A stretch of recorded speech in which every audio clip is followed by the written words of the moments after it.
Bali ito, meron tayong another re-repairin. Bali ang tatak niya inverter. Bali apat yung 9 new version 14 tube. Bali yan, open muna natin yung ano. Bali baligtad pa yung takip. Bali yung mga switch natin nasa ibaba. Kailangan nasa ibabang Nabubulol ka na naman. dito naman, tama naman dito. Nasa ibabaw naman. Yung output, nasa baba yung ano natin. Battery input. Bali dito baligtad, umikot. Bali ayos din natin yan. Itatama natin mamaya. Bali open ko muna yung yung top cover niya. Tingnan natin muna yung mga parts dito kung may kung may sira. Bali yan. Tingnan ko muna.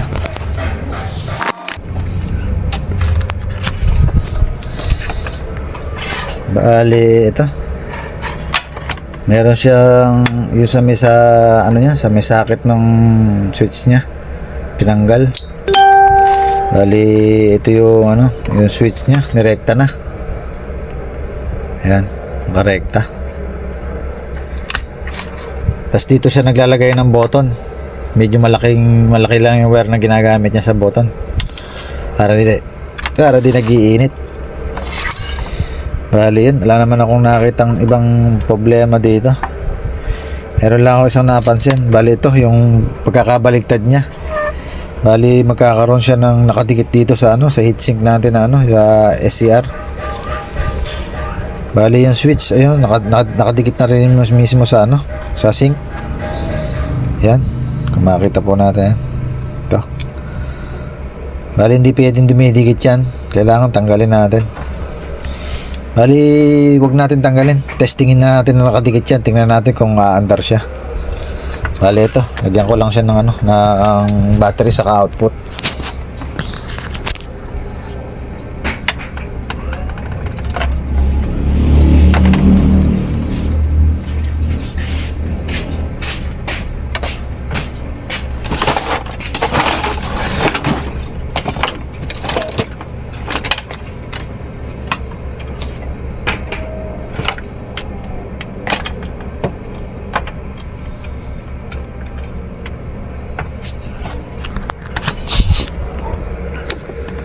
Bali tinanggal ko muna yung yung kinabit nilang nakarektang switch. Bali nakalabas pa yung wire sa gitna lang. Bali tingnan natin kung tutunog siya ng nakadikit. Nilagyan lang natin ng test valve. Bali ito on ko na. Ayan bali wala siya. Kailaw lang. Wala siyang tunog. Bali subukan muna natin tanggalin yung screw. So, ilayo natin yung nakadikit. Bali tanggalin ko lang.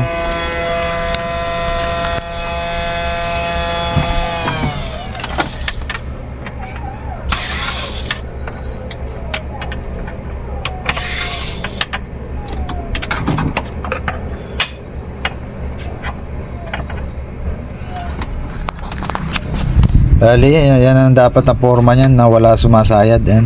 Bali isa naman na to mataas na, hindi siya na inabot. Layo na. Bali baliktad yung pagkakakabit. Bali yan, pwede na natin testingin kung may tutunog. Bali on ko na. Kaya may tumutunog.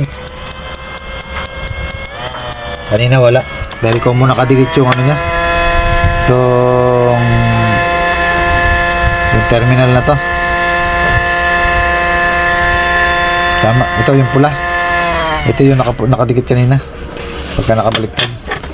Bali yan yung pula, yan. Ayan, bali tumutunog na siya. Bali direct natin. Yan, maandar. Nawawala. May naka-flip flop pala, kaya pala nawala. Yan. Nawawala siya pag naka-flip flop. Sira na yung flip flop pala. Maandar. Nasira. Nawawala.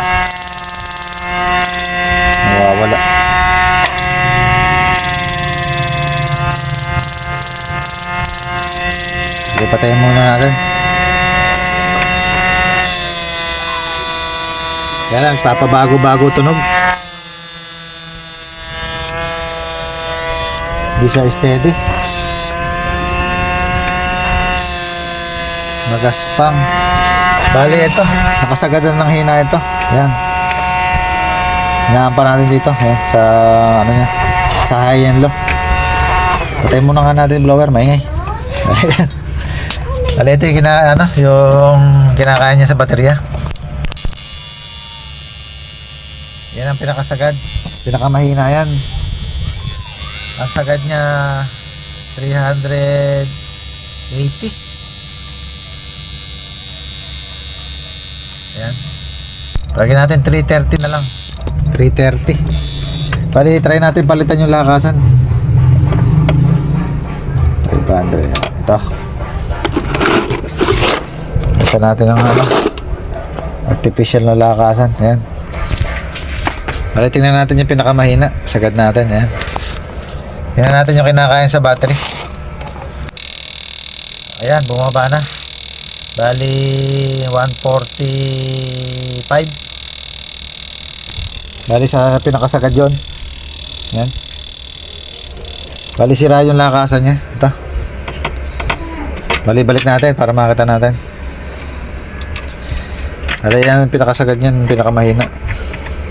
Bali pihitan ko para alam yung ayan, pinakasagad na talaga. Pero ang kinakain niya mataas. Ayan, 300 plus. Mataas at nagpapabago-bago pa tunog. Hindi siya steady. Para siyang mapapaos.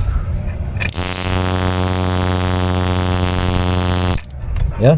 Bali, palitan ko lang yung lakasan. Tapos, open ko na, tanggalin ko na sa housing niya. Check na rin ako ng capacitor kung may mahina. Pero kung wala, yun lang ang papalitan natin, yung lakasan. Bali, ayan. Tanggalin ko yung housing.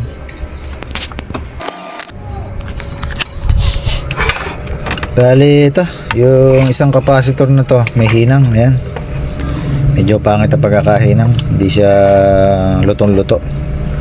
Bali wala namang problema dyan. Bali dito may mababa na tayong reading sa capacitor.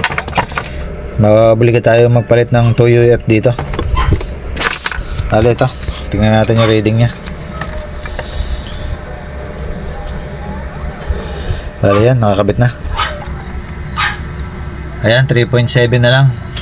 Sa ganitong mga kulay itim na 9999, bali pangkaraniwan ito, dalawang 1 UF saka isang 2. Pangkaraniwan ang bumababa sa kanya yung yung 2. Bali yun ang check natin. Bali tatanggalin muna natin yung 2 para ma-check natin yung dalawa na to kung sakto pang 2 o 1.9, 1.8. Ano yan? Tanggalin ko lang.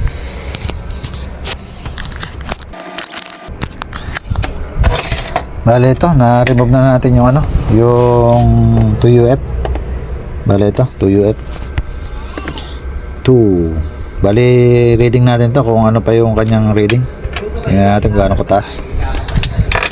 Alamang ito yung pinakamababa. Bale yan, kabit ko lang yung probe. Yan natin. Bale yan ang pinakamababa, 1.6, 1.7 naglalaro. Yan, 1.7. Bali testerin din natin yung naiwan. Tingnan natin kung mahina na o sakto pa. Bali yan, nakakabit na. Saktong 2 pa, sabi ko na. Bali sa ganitong unit talagang laging tinatamaan sa kanya yung 2UF. Minsan sumasabog pa to. Bali sabay na natin to para isang gawaan na lang. Tapos may mga hinang talaga dito na yung mga tumpok-tumpok. Bali may mga magkakadikit-dikit pa. Bali iayos ko na rin to yung mga hinang. Tapos palit na ako ng lakasan. Sira. Bali gawin ko na.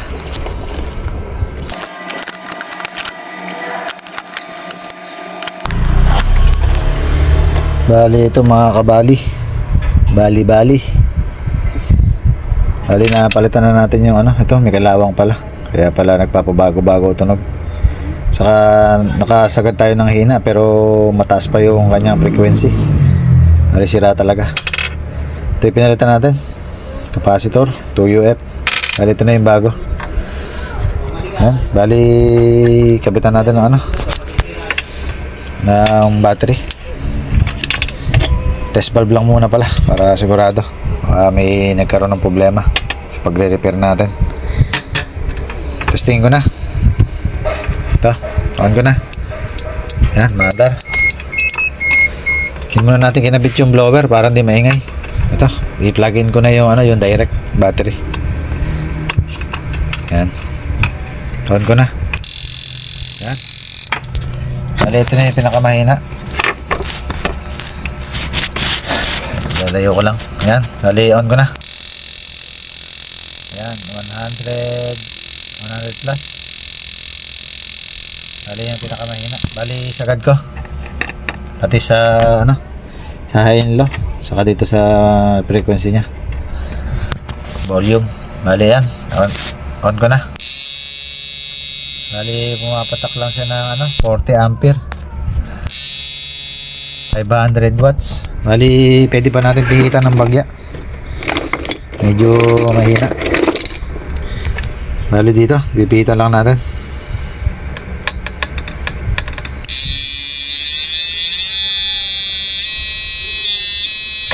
Yan. Bali napihitan ko na siya. Yan.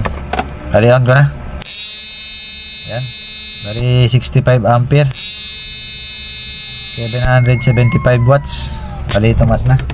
Bali choice pa rin naman nung may-ari yun kung paano niya pahihinain. Dito na lang, ilaw lang niya, saka dito sa frequency volume. Bali dito na lang siya mag-adjust. Bali nag-adjust lang ako doon sa loob para medyo mas lumakas. Bali yan, sa problema ng inverter na to, ito lang. Tapos nag-adjust na lang tayo ng frequency.